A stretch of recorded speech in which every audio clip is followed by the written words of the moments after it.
কৃপানাথকে সাথে নিয়ে বৃক্ষচারা রোপণ করল এমএসএফ।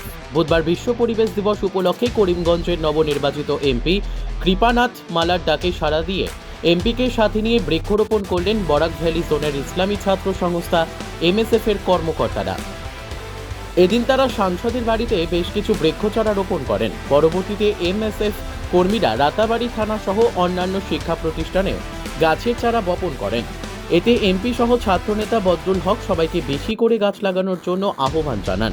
তাদের কথায় বিশ্ব উষ্ণায়নের হাত থেকে বাঁচতে হলে গাছের বিকল্প নেই। এতে উপস্থিত ছিলেন কাইজার হোসেন, আবুল কালাম বাহার, জয়নাল উদ্দিন, আবিল আহমেদ, দেলোয়ার হোসেন, ওসমান আলী প্রমুখ। পাথারকান্দি থেকে মলয় কুমার দাসের রিপোর্ট, নববার্তা টুডে।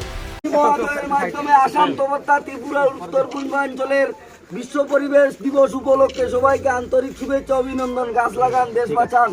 আমাদের এমপির মাধ্যমে এই সবুজ বনানীকরণ হবে এই আশা আকাঙ্ক্ষা রাখি বরাক ভ্যালিতে।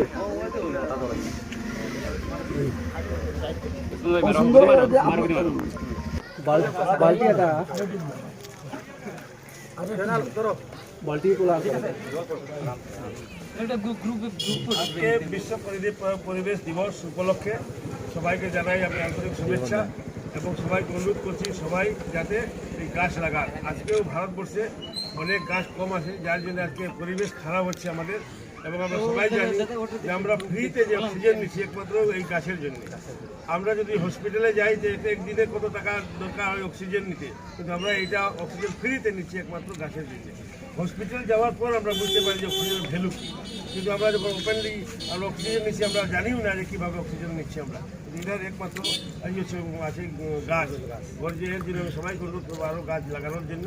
অক্সিজেনের অভাব হয়ে গেছে, পরিবেশ চেঞ্জ হয়ে গেছে অনেকটা, এবং গরম অনেক আমাদের বেশি লাগছে, পরিবেশ উল্টাপাল্টা হচ্ছে। এর জন্য আমরাই যাই, আমরা গাছ খালি কাটিয়ে লাগাই।